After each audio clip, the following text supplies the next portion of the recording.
ఈరోజు ప్రభువు నాకు పరిశుద్ధాత్మ దేవుడు నాకు ఒక మాట జ్ఞాపకం చేశారు. అదేంటంటే, నీ కష్టము నీ సహనము నేను జ్ఞాపకం చేసుకుంటాను, తప్పకుండా నువ్వు చేసిన దానికి నేను ప్రతిఫలము దయచేస్తాను, నా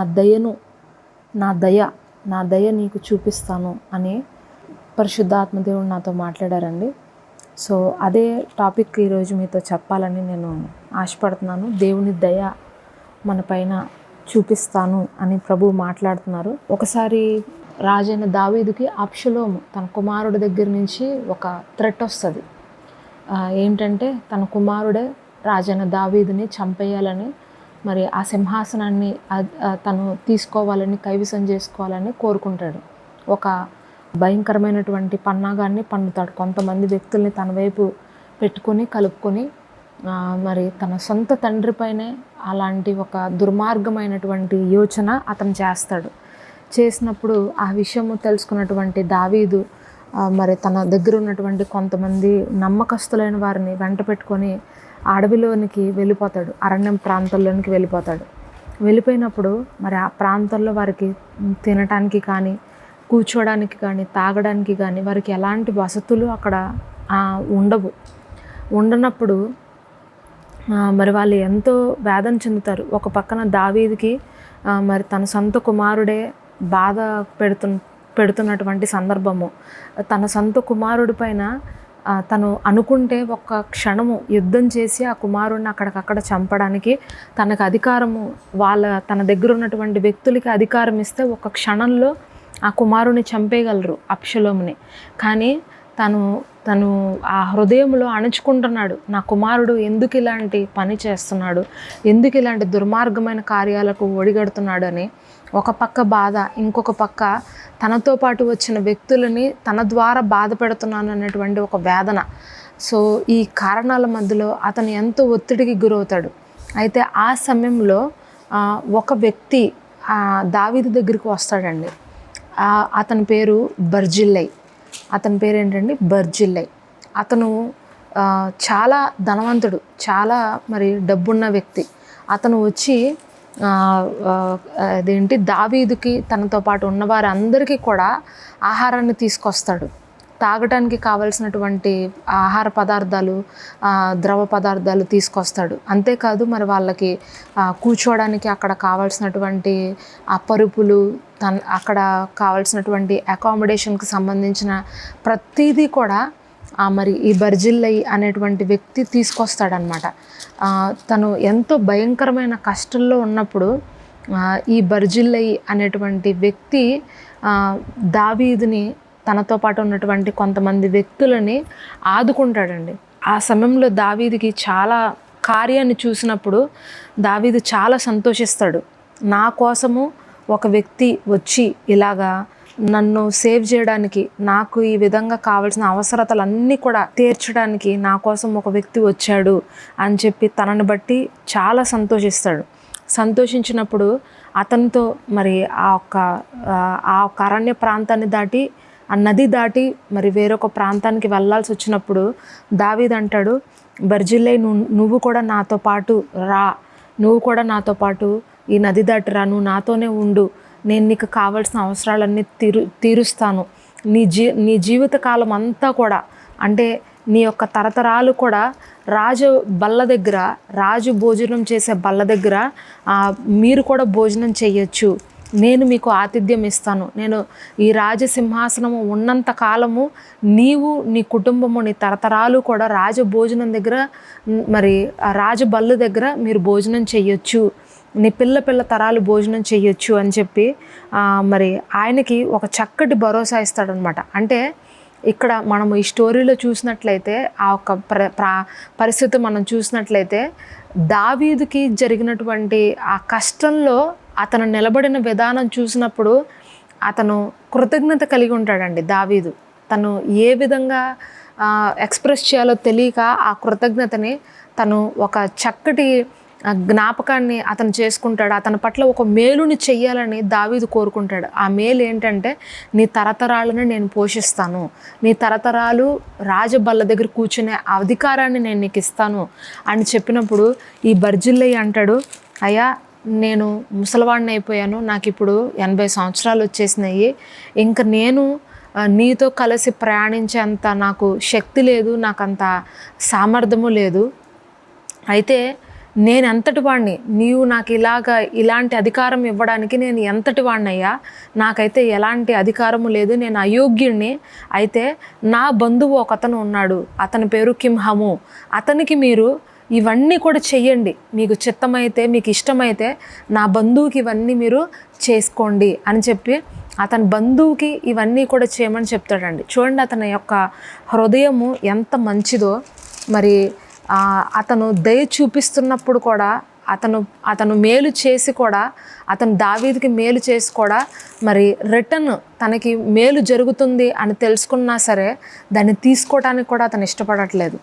నేను అయోగ్యుణ్ణి, నాకు ఇదంతా అవసరం లేదు, ఎవరికి అవసరమో, ఎవరికి ఈ సమయంలో మరి నువ్వు చేయాల్సిన మేలు ఎవరికైతే పొందుకోవాల్సిన హక్కు ఎవరికి ఉందో వాళ్ళకి ఇది చెయ్యి, నాకు అవసరం లేదు అని చెప్తున్నాడు. చూడండి మరి ఈ రోజుల్లో కనుక మనం చూస్తే కృతజ్ఞత అనేది కరువైపోయింది కదండి.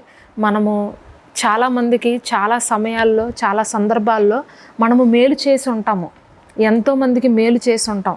అయితే మనము మేలు చేసినప్పుడు ప్రతిగా వాళ్ళ దగ్గర నుంచి మనకి ఎలాంటి పరిస్థితి ఎదురవుతుందంటే, మేలుకు ప్రతిగా మనము కీడుని కొయ్యాల్సి వస్తుంది అనమాట. అవునా అండి?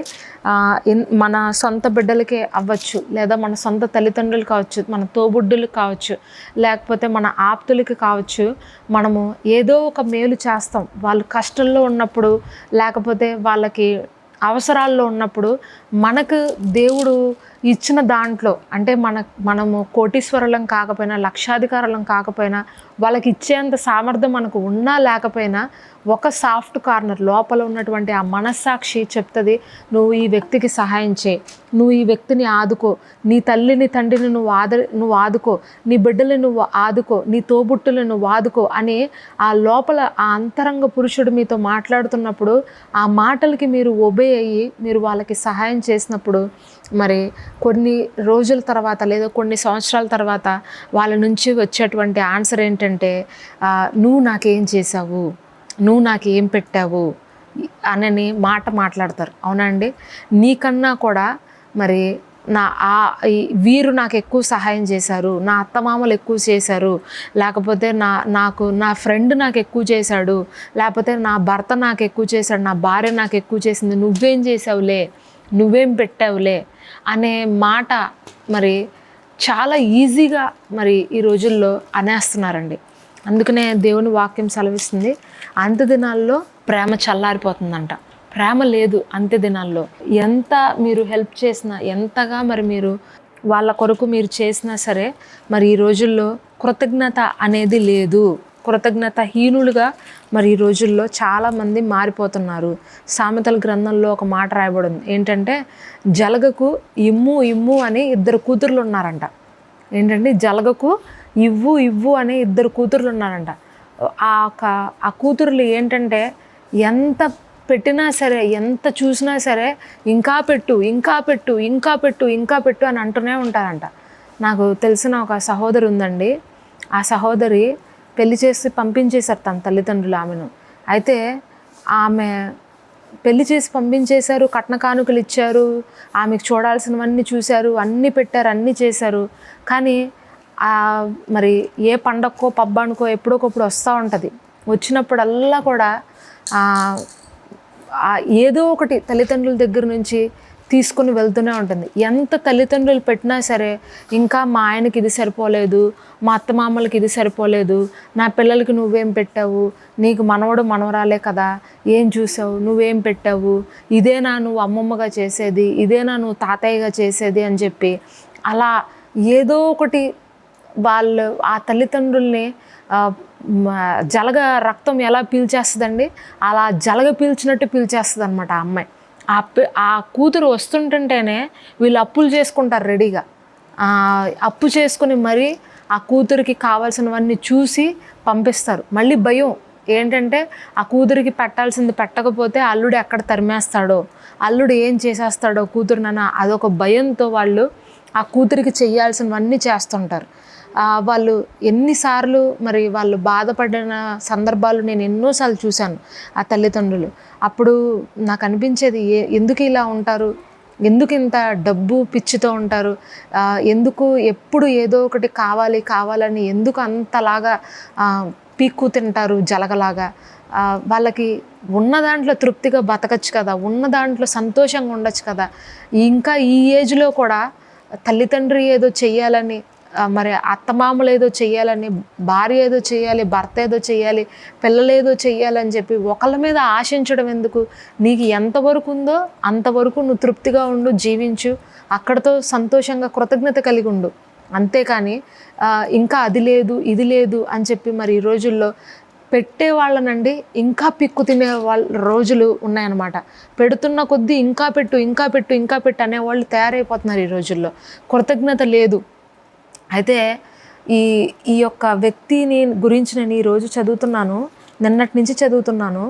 ఈ బర్జిల్లై గురించి నాకు ఎంత సంతోషం అనిపించిందంటే, అతను అంత పెట్టినా సరే రాజు అయిన దావీదుకి అన్ని చేసిన ఆ సమయంలో అన్ని వస్తువులు తీసుకొచ్చి ఇచ్చినా సరే చివరిగా మరి దావీదు ఇచ్చినటువంటి సత్కారాన్ని, దావీదు ఇచ్చినటువంటి మేలును కూడా ఆయన వద్దు అని తిరస్కరించాడండి. నాకు వద్దు, ఇది ఎవరికి అవసరమో వాళ్ళకి ఇచ్చే రాజా, కింహము అనేటువంటి నా ఒక బంధువు ఒకడు ఉన్నాడు, అతనికి నువ్వు ఇచ్చేసేయి. రాజుతో తను చెప్తున్నాడు బర్జిల్లై, నేనెందుకు నీకు భారంగా ఉండాలి రాజా, నేను ఇప్పుడు సుఖదుఖాలు గుర్తించగలిగిన స్టేజ్లో నేను లేను, నీ దగ్గర ఉండే అన్నపానాలను రుచి చూసే దాసుడిని నేను తెలుసుకోలేను, నాకు 80 ఏళ్ళు, నేను ఇప్పుడు వృద్ధుడిని అయిపోయాను, కాబట్టి ఇక నేనైతే ఏది చేయలేదు, ఇక నేను నా తల్లిదండ్రులు ఎక్కడ ఉంటారో అక్కడే నేను మరణమైపోయి నేను ఉంటాను, అయితే కింహము అనే నా దాసుడికి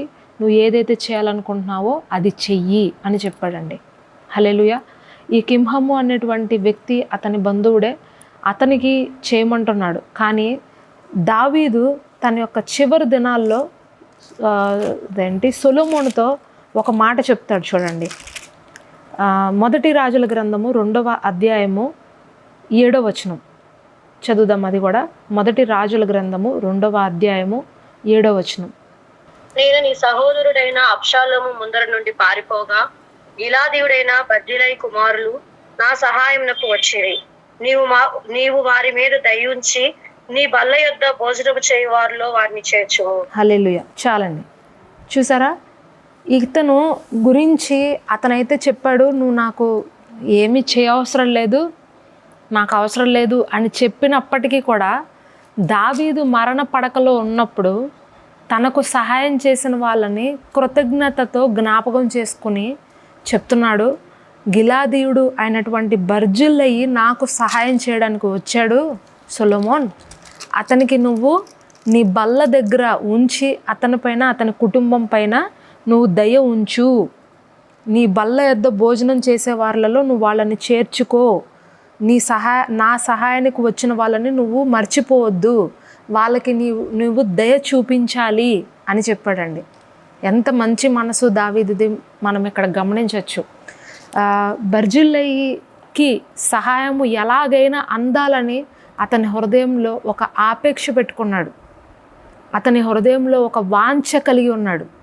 ఇక్కడ మనము గమనించినట్లయితే యేసు ప్రభు వారి యొక్క హృదయము దావీదులో మనము చక్కగా చూడొచ్చండి. మరి ఇప్పుడే నేను మీకు ముందు వివరించాను, మనుషులు ఎలాగుంటారంటే కృతజ్ఞత లేనివారుగా ఉంటారు, కానీ దేవాది దేవుడు ఎలాగున్నాడంటే కృతజ్ఞత కలిగిన వాడిగా ఉన్నాడు. నువ్వు చేసిన మేలులు, నువ్వు చేసిన నీతి కార్యాలు, నువ్వు కష్టంలో నువ్వు పడిన బాధ, నీ వేదన, ప్రతిదీ కూడా దేవుడు కౌంట్ చేస్తూనే ఉంటాడండి. ఏది దేవుడు మర్చిపోడు, ఏది కూడా దేవుడు విడిచిపట్టే దేవుడు కాదు మన దేవుడు. ఈరోజు దేవుని నామంలో మరి దేవుని కొరకు నువ్వు ఏదైతే కష్టపడుతున్నావో, మరి నీ కుటుంబము కొరకు ఒక బాధ్యత కలిగి నువ్వు కష్టపడుతున్నావేమో దేవుడు చెప్పాడని, మరి నీ కుటుంబం కోసము నీవు సమస్తాన్ని దారపోసావేమో దేవుడు చెప్పాడని, లేకపోతే నీ యొక్క సొంత లాభాలని విడిచిపెట్టి నీవు దేవుని చిత్తము కొరకు నువ్వు నిలబడ్డావేమో, అయితే అది మనుషులు గుర్తించకపోవచ్చు, మనుషులు దానిని పట్టించుకోకపోవచ్చు, మనుషులు దాన్ని మర్చిపోవచ్చు, నువ్వేం చేసావులే అని అనొచ్చు. గృహ నిర్వాహకత్వము కూడా దేవుని యొక్క పిలుపే, దేవుని సేవలో ఒక పిలుపే. గృహ నిర్వాహకత్వము అని అంటే అంత చులకనైన విషయం కాదండి. ఒక భర్తగా బాధ్యత కలిగి ఉండడం, ఒక తండ్రిగా బాధ్యత కలిగి ఉండడము, ఒక తల్లిగా, ఒక భార్యగా, ఒక కుమారుడిగా, కుమార్తెగా బాధ్యత కలిగి ఉండడము అనేది దేవుడు ఇచ్చిన పిలుపులో ఒక పిలుపు. పౌలు అంటాడు, నేను ఈ యొక్క పని చేయకపోయినను గృహ నిర్వాహకత్వము నాకు అప్పగించబడి ఉన్నది. అర్థమవుతుందండి? దేవుని యొక్క పనులలో ఒక పని గృహ నిర్వాహకత్వము. ఆ గృహ నిర్వాహకత్వంలో బాధ్యత మరి ప్రభు మనకు అనుగ్రహించున్నారు. దాన్ని మనము చెయ్యాలి. ఆ కుటుంబాన్ని పట్టించుకోవాలి, కుటుంబానికి కావాల్సినవన్నీ చూడాలి. అయితే కొన్నిసార్లు మన కుటుంబంలో మన సొంత వారి దగ్గర నుంచి మనకు ఎలాంటి సపోర్ట్ అనేది ఉండదండి. మనము చేస్తున్నప్పుడు వాళ్ళు దానిని గుర్తించకపోగా మనల్ని అవమానిస్తారు, మనల్ని నిందిస్తారు. నువ్వు ఏం చేసావులే, నువ్వు ఏం పెట్టావులే అనే మాటలు అనేస్తారు. అన్నప్పుడు కొన్నిసార్లు మనకి లోపల ఎలాంటి భావన కలుగుతుందంటే, అయ్యో నేను ఇంత కష్టపడుతున్నాను ఈ కుటుంబం కోసం, ఇంత శ్రమ పడుతున్నానే, రాత్రి పగళ్ళు నాకు ఓపిక ఉన్నా లేకపోయినా, అనారోగ్యం వచ్చినా, మరి నాకు చేసే ఓపిక లేకపోయినా సరే ఈ కుటుంబం కోసం రాత్రి పగళ్ళు నేను ఇంత కష్టపడుతున్నానే, వీళ్ళేంటి ఇలా ఒక్క మాటలో నువ్వేం చేసావు అని అనేసారేంటి అనే ఫీలింగ్ మనలో కలుగుతుంది కదండి. ఆ టైంలో అనుకుంటాం, ఇంకా వెక్స్ అయిపోతాం. కొన్ని సంవత్సరాలు అయ్యేటప్పటికి విరక్తి వచ్చేస్తుంది. ఇంకా వద్దు, ఈ ఫ్యామిలీ లైఫ్ వద్దు, ఈ బాధ్యతలు వద్దు, ఈ పిల్లలు వద్దు, ఈ భార్య వద్దు, ఈ భర్త వద్దు, నాకు ఎవ్వరు వద్దు, నేను ఇంకా వీళ్ళకి చేసి పెట్టి దండగా ఇంకా అనవసరము అని చాలామంది విరక్తి చెంది కఠినాత్ములు అయిపోతారు. ఇంకా చివరికి వచ్చేటప్పటికి కఠినమైపోతారు, బండరాయిలాగా అయిపోతారు చాలామంది. నేను చూశాను అలాంటి వాళ్ళని కూడా. బండరాయిలాగా అయిపోతారు, ఇంకా దేనికి చలనం ఉండదు వాళ్ళల్లో. ఎందుకంటే ఆల్రెడీ పెట్టి ఉంటారు. కృతజ్ఞత ఉండదు చాలామందికి, ఆదరణ ఉండదు ఆ కుటుంబాల్లో, నెమ్మది అనేది ఉండదు. చేసి పెట్టే వాళ్ళని విసుక్కుంటారు. అటువంటి వ్యక్తులు చివరికి ఎలా అయిపోతారు తెలుసా? ఆ ఇంట్లో ఒక భర్త మరణించిన, లేకపోతే భార్య మరణించినా కూడా వాళ్ళకి ఏ సంబంధం లేకుండా ఉంటారండి. కనీసం కంట్లో నీళ్ళు కూడా రావు వాళ్ళకి. ఎందుకంటే ఉన్నంత కాలం ఏడిపిస్తారు వాళ్ళు, ఉన్నంత కాలము కూడా వాళ్ళని బాధపడతారు. అందుకనే ఆ టైంలో వాళ్ళు మరణించినా, వాళ్ళు చనిపోయినా కూడా పెద్దగా పట్టించుకోరు. ఎందుకు ఉన్నంతకాలం నన్ను ఎట్లాగో ఏడిపించాడు, బాధ పెట్టాడు, ఇంకెందుకు ఇప్పుడు చనిపోయినా నాకు బాధలే, లేకపోయినా బాధలే అనే కొంతమంది స్త్రీలు, పురుషులు అలా కఠినం అయిపోతుంటారు ఈ రోజుల్లో. అర్థమవుతుందండి? అయితే దేవుని వాక్యం సెలవిస్తుంది, వ్యక్తులు ఎలాగన్నా ఉండనివ్వండి, పరిస్థితులు ఎలాగన్నా ఉండనివ్వండి, ప్రభు చెప్తున్నారు, వాళ్ళు నిన్ను మర్చిపోవచ్చేమో కానీ నేను నిన్ను మరువను, నేను నిన్ను విడువను, ఎడబాయను. నువ్వు చేసే కార్యాలు అన్నీ కూడా నేను గమనిస్తున్నాను, నేను చూస్తున్నాను, నేను ప్రతిదీ కూడా నా యొక్క జీవ గ్రంథములో లిఖించుకుంటున్నాను. నీవు ఏది చేసినను సరే ప్రభువు నిమిత్తమే చేయి, ప్రభువు నిమిత్తమే మనస్ఫూర్తిగా చేయమంటున్నాడండి ప్రభు. హల్లెలూయా. ప్రభువు నిమిత్తమే మనస్ఫూర్తిగా చేయండి. యోసేపు చెరసాల్లో ఉన్నప్పుడు మరి పానదాయకుడు, భక్ష్యకారుడు ఇద్దరికి కలలు వస్తాయి. ఆ కలలు వచ్చినప్పుడు వాళ్ళకి ఆ కళల భావాలు చెప్తాడండి. చెప్పినప్పుడు యోసేపు అంటాడు, ఈ కళల భావం నెరవేరి మీరు బయటికి వెళ్ళి మరలా మీరు మీ పనుల్లోకి జాయిన్ అయిపోయిన తర్వాత దయచేసి రాజు దగ్గర నన్ను ఒక్కసారి జ్ఞాపకం చేసుకోరా అని చెప్తాడండి వాళ్ళతో. చెప్పినప్పుడు అందులో ఆ పానదాయకుడు అంటాడు, నేను తప్పకుండా నిన్ను జ్ఞాపకం చేసుకుంటా, వెళ్ళిన తర్వాత నేను తప్పకుండా జ్ఞాపకం చేసుకుంటాను అని చెప్పి నిజంగానే మరి 3వ దినమున అతను విడుదలయ్యి రాజు దగ్గరికి వెళ్ళి తిరిగి మరలా ఆ పానదాయకుడుగా అతను తన యొక్క ఉద్యోగంలో తిరిగి మరలా పోస్టింగ్ వచ్చి అక్కడ జాయిన్ అయిన తర్వాత యోసేపు విషయమే ఎత్తడు, యోసేపుని పూర్తిగా మర్చిపోతాడు. కలభావం చెప్పిన వ్యక్తిని, మరి తను బయటికి వెళ్తాడు అని మొట్టమొదటిగా చెప్పిన వ్యక్తిని, చెరసాల్లో ఉన్నప్పుడు అతనికి సహాయం చేసిన వ్యక్తిని పూర్తిగా మర్చిపోయి తన యొక్క ఉద్యోగంలో, తన యొక్క సంపాదనలో, తన యొక్క అధికారంలో, ఆ రాజభోగాల మధ్యలో సంతోషంగా అతను జీవిస్తాడు. హెల్ప్ చేసిన వ్యక్తిని సంపూర్తిగా మర్చిపోతాడు. అలాగని యోసేపుకి పానదాయకుల అధికారం మీద, భక్ష్యకారుడి మీద కోపం వచ్చిందా? రాలా. దేవుని పైన తిట్టుకోలా. దేవుడి పైన సణగల. ఇంకా అదే నిరీక్షణతో చెరసాల్లో ఎదురు చూశాడు. ఒకవేళ ఆ టైంలో కనుక ఆ పానదాయకుల అధిపతి చెప్పుంటే, బహుశా ఒకవేళ చెప్పుంటే నమ్మకస్తుడిగా ఉండి మేబీ అతన్ని బయటికి తీసుకొచ్చి యోసేపుని ఏదో ఒక చిన్న పదవి ఇచ్చుండేవారు రాజ్యంలో. ఏదో ఒక చిన్న మేనేజర్గానో లేకపోతే ఒక అధికారిగానో అతనికి పదవి వచ్చుండేదేమో. ఒక చిన్న ఉద్యోగస్తుడిగా ఆ ఐగుప్తు రాజ్యంలో ఉండేవాడేమో. కానీ దేవుని యొక్క ప్రణాళిక చూడండి. మనుషులు నిన్ను జ్ఞాపకం చేసుకోకపోయినా సరే పర్వాలేదు, కానీ దేవుడు నిన్ను జ్ఞాపకం చేసుకున్నప్పుడు మరి యోసేపు ప్రధాన అధికారిగా మారిపోయాడు. హల్లెలూయా. ప్రధాన మంత్రి తిరిగి వచ్చాడండి. ఒక చెరసాల్లోకి వెళ్ళి ఒక దోషిగా చెరసాల్లోకి వెళ్ళిన వ్యక్తి తిరిగి మరలా ఎలా తిరిగి వచ్చాడు? ప్రధాన అధికారిగా వచ్చాడు. ఐగుప్తు దేశానికే ప్రధానమంత్రి అయ్యాడు. దేవుడు జ్ఞాపకం చేసుకుంటే అంత గొప్పగా మనల్ని ఆశీర్వదిస్తాడు. ఇక్కడ దావీదు కూడా మరి బర్జిల్లీని జ్ఞాపకం చేసుకోమని చెప్పాడు సొలొమోనుతో. నువ్వు జ్ఞాపకం చేసుకో, ఆ వ్యక్తిని నువ్వు జ్ఞాపకం చేసుకో, అతను చేసిన కార్యాలను నువ్వు జ్ఞాపకం చేసుకో. సొలొమోన్, నేను వెళ్ళిపోతున్నాను కదా అని చెప్పి నువ్వు నాకు సహాయం చేసిన వారిని మర్చిపోవద్దు, అలాగే నాకు అన్యాయం చేసిన వారిని కూడా నువ్వు మర్చిపోవద్దు. ఎవరిది వాళ్ళకి నువ్వు ఇచ్చేసేయని చెప్తాడు. అర్థమవుతుందండి? దావీదు యొక్క హృదయము అంత గొప్ప హృదయము. దావీదు యొక్క మనసు అలాంటి గొప్ప మనసు. ఈరోజు ప్రభు మనందరితో అదే చెప్తున్నారు. కృతజ్ఞత కలిగి ఉండాలి, దయ కలిగి ఉండాలి. మీకు ఎవరైనా సహాయం చేసిన వారిని మీరు మర్చిపోకూడదు. ఒకవేళ మీ సహాయాలు పొంది మిమ్మల్ని బాధ పెట్టిన వారిని కూడా మీరు మర్చిపోకూడదు. ప్రతిదీ విషయము, ప్రతి పరిస్థితిని దేవునికి అప్పగించండి. ప్రతి పరిస్థితిని కూడా దేవునికి జ్ఞాపకం చేయండి. ఆయన మిమ్మల్ని జ్ఞాపకం చేసుకుంటాడు, మనుషులు జ్ఞాపకం చేసుకున్నా చేసుకోపోయినా. ఇక్కడ లూకాసు వార్త 22వ అధ్యాయంలో ఒక మాట రాయబడి ఉందండి. అది చదివి మనము ప్రార్థన చేసుకుందాము. లూకాసు వార్త 22వ అధ్యాయము 28 నుంచి 30 వచనాలు ఒకసారి చదవండి. లూకాసు వార్త 22వ అధ్యాయము 28 నుంచి వినిపిస్తుందండి నా మాట. లూకాసు వార్త 22వ అధ్యాయము 28, 29 వచనాలు. నా శోధనలలో నాతో కూడా నిలిచి ఉన్నవారు మీరే కనుక నా తండ్రి నాకు రాజ్యమును నియమించున్నట్లుగా నా రాజ్యంలో బల్ల యొద్ద అన్నపానాలు పుచ్చుకొని సింహాసనాల మీద కూర్చుండి ఇజ్రాయెల్ 12 గోత్రములు వారికి తీర్పు తీర్చుటకై నేను మీకు రాజ్యమును నియమించుచున్నాను. చూసారా, ఇక్కడ ప్రభు మాట్లాడుతున్నారు. నా శోధనలో నాతో కూడా మీరు నిలిచి ఉన్నారు. శోధన అనండి, ఇక్కడ ఫుట్ నోట్ల కింద నెంబర్ 1 వేశారు.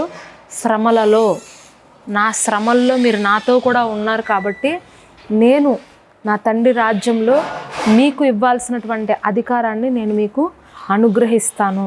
మీరు అనేకుల కొరకు మీరు ఆ 12 గోత్రికులతో కలిసి కూర్చొని తీర్పు తీర్చేటువంటి అధికారాన్ని మీరు పొందుకుంటారు. ఆ ఒక భోజనం బల్ల దగ్గర మీరు ఉంటారు అని తన శిష్యులతో మాట్లాడుతున్నాడండి.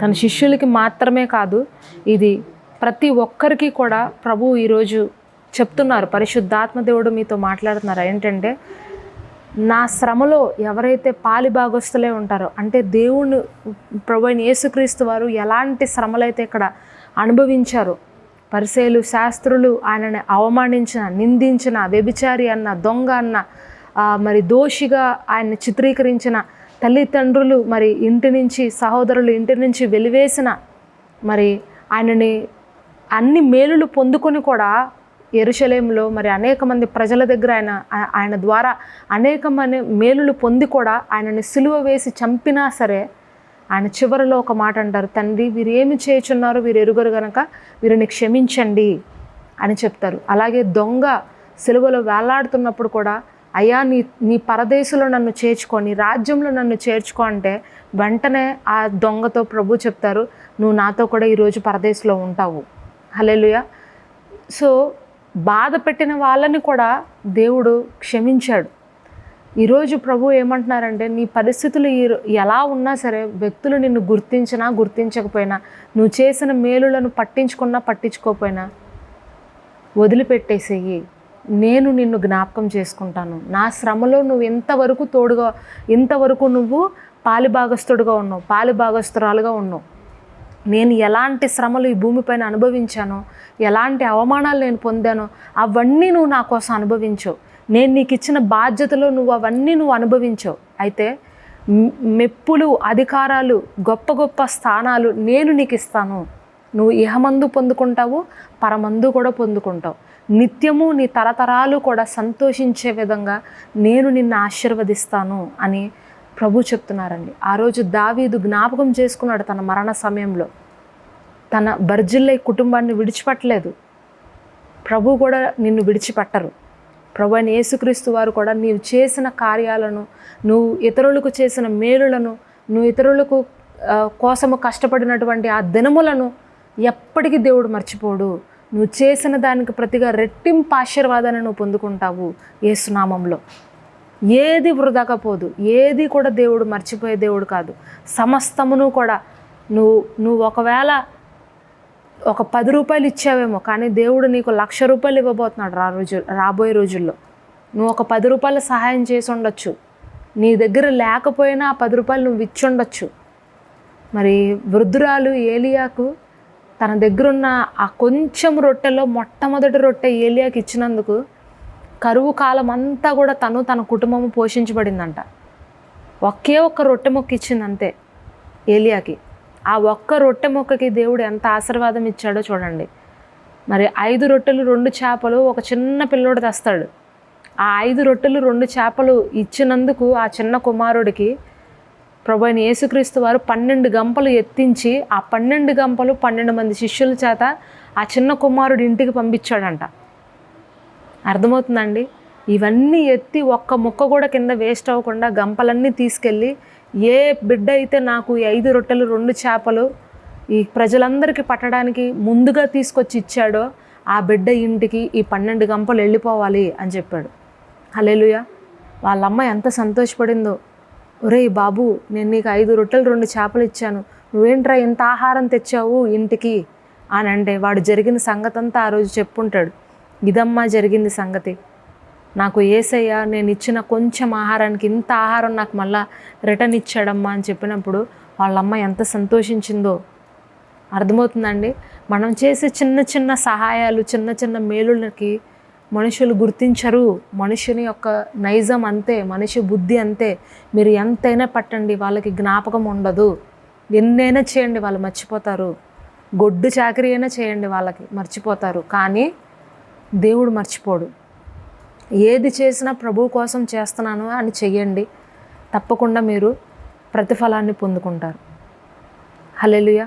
మీ యొక్క కన్నీరు వృధా కాదు, మీ యొక్క కష్టము వృధా కాదు, మీ సహాయము వృధా కాదు. దేవుడు మీ మేలుకు ప్రతిగా, మీ కష్టానికి ప్రతిగా రెట్టింపు ఆశీర్వాదాన్ని, రెట్టింపు ఘనతను మీకు దయచేస్తారు. ఆమేన్. మరి ఈ సమయంలో మనము ఒక చిన్న ప్రార్థన చేసుకుందాము. తలలు వంచి నాతో కలిసి కళ్ళు మూసుకొని ఏకీభవించండి. మీ అందరి కొరకు నేను ఈ సమయంలో ప్రార్థన చేయబోతున్నాను. పరిశుద్ధుడా, ప్రేమ కలిగిన మా తండ్రి, నీకు వందనాలు, కృతజ్ఞతలు, స్తోత్రాలయ్యా. అవును ప్రభువా, నీ శ్రమలలో ఎవరైతే నీతో కలిసి ఉంటారో అట్టి వాళ్ళందరికీ కూడా నాయన నీ యొక్క తండ్రి రాజ్యంలో నాయన, నీ రాజ్యం వచ్చినప్పుడు మమ్మల్ని అక్కడ నువ్వు జ్ఞాపకం చేసుకుంటానని చెప్తున్నావు. అక్కడ మాకు గొప్ప గొప్ప అధికారాలు ఇస్తానంటున్నావు. అలాగే ఈ భూమి పైన కూడా తండ్రి మాకు గొప్ప గొప్ప అధికారాలు, మేము చేసిన మేలులకు తగిన ప్రతిఫలమును నువ్వు ఇస్తానని చెప్తున్నావు ప్రభా. దావీదు ఎలాగ బెర్జిలేని అతని కుటుంబాన్ని జ్ఞాపకం చేసుకొని తన యొక్క జీవితకాలం అంతయు కూడా తండ్రి ఆ కుటుంబాన్ని పోషించాడో అయ్యా, మరి ఈరోజు మేము ఏదైతే చేశామో దానికి ప్రతిగా మాకు మా పోషణ దయచేయండి ప్రభా. మా యొక్క అవసరాలన్నీ నువ్వు తీర్చండి ప్రభా. ఈరోజు ఎవరైతే వృద్ధులుగా ఉన్న తల్లిదండ్రులు కన్నీరు కారుస్తున్నారో, నేను ఎంత చేశానో నా బిడ్డలకి, కానీ నా బిడ్డలు ఎందుకు నా జీవితంలో ఏది కూడా నాకు సహాయం లేదు, చెయ్యట్లేదు అని బాధపడుతున్నారు అయ్యా, మరి అట్టి వృద్ధులైన తల్లిదండ్రులను ఒకసారి జ్ఞాపకం చేసుకోండి ప్రభా. వారి జీవితంలో తండ్రి మరి నువ్వే గొప్ప మేలులు, ఆశీర్వాదాలు దయచేయండి. ఏది కూడా వృధాగా పోనీయొద్దు ప్రభా. అయ్యా ప్రభా, నువ్వు చేసిన ప్రతి దానికి గొప్ప ప్రతిఫలం ఇచ్చే దేవుడు. ఎవరైతే మరి కుటుంబం కోసం అహర్నిశలు కష్టపడుతూ మరి తండ్రి మరి ఆ కుటుంబాన్ని పోషించుటకు, ఆ కుటుంబాన్ని కాపాడుకున్నటకు తండ్రి బాధ్యత తీసుకున్నటువంటి తండ్రులను, తల్లులను ఇదిగో ఈరోజు నీకు అప్పగిస్తున్నాం తండ్రి. అయ్యా మరి వారి యొక్క ఆ కష్టమునకు తగిన ప్రతిఫలము ఈ రాత్రి మీరు దయచేయండి. వారు పొందుచున్నటువంటి బాధకు ప్రతిగా రెట్టింపు ఘనతను మీరు ఇవ్వండి ప్రభా. అయ్యా మేము మేలు చేసి నష్టపోయాము, మేము మేలు చేసి మోసపోయాము అని ఎవరైతే చెప్పుకుంటున్నారో అయ్యా మరి వారు ఎప్పటికీ కూడా మోసపోరు ప్రభా. అయ్యా నిన్ను నమ్మిన వారిని నువ్వు మోసం చేసే దేవుడివి కాదు ప్రభా. బహుశా మనుషులు మోసగించవచ్చు, విడిచిపెట్టి వెళ్ళిపోవచ్చు, నువ్వు ఏమి చేసావులే అని కాలుతో తన్ని వెళ్ళిపోవచ్చు. కానీ ప్రభా యూదా ఇస్కరియోతు లాంటి వారు ఉండొచ్చు మా జీవితాల్లో, కానీ నువ్వైతే నమ్మదగిన దేవుడు ప్రభా. నువ్వైతే మాట ఇచ్చి నెరవేర్చే దేవుడు ప్రభా. అయ్యా మనుషులు నాయన నమ్మదగని వారుగా ఉన్నారు, కానీ నువ్వు నమ్మదగిన దేవుడు ప్రభా. నువ్వు కృతజ్ఞత కలిగి ఉండే దేవుడు ప్రభా. నువ్వు ఎప్పటికీ కూడా ఏది కూడా తండ్రి నీ దగ్గర అచ్చి ఉంచుకునే దేవుడు కాదు. మేము ఒక 2 రూపాయలు ఇచ్చినా కానీ నువ్వు దానిని లక్షలుగా మాకు నువ్వు తిరిగి ఇచ్చే దేవుడు ప్రభా. అయ్యా అటువంటి గొప్ప దేవుడిని మేము కలిగి ఉన్నాం ప్రభా. తండ్రి ఇక్కడ ఎవరైతే అలాంటి బాధతో వేదనతో ఉన్నారో అట్టి సహోదరులందరినీ కూడా నాయన ఈ రాత్రి నువ్వే ఆశీర్వదించి బలపరిచి వారి జీవితాల్లో గొప్ప మేలులు దయచేసి తిరిగి మరలా వారిని నీ యొక్క గొప్ప ప్రతిఫలాలు వారికి అనుగ్రహింపచేయమని వేడుకుంటూ ప్రార్థన నజరేయుడైన యేసుక్రీస్తు వారి అతి పరిశుద్ధ నామంలో అడిగి వేడుకొంచున్నాను నా ప్రియ పరలోకపు తండ్రి, ఆమెన్. తండ్రి యొక్క దీవెనయు, కుమారుని యొక్క కృపయు, పరిశుద్ధాత్మ ఆదరణకర్త అన్యోన్య సహవాసమును ఇప్పుడును ఎల్లప్పుడూ సదాకాలం తోడుగా ఉండి మనందరికీ ఆశీర్వాదాలు దీవెనలు దయచేయునుగాక. ఆమెన్.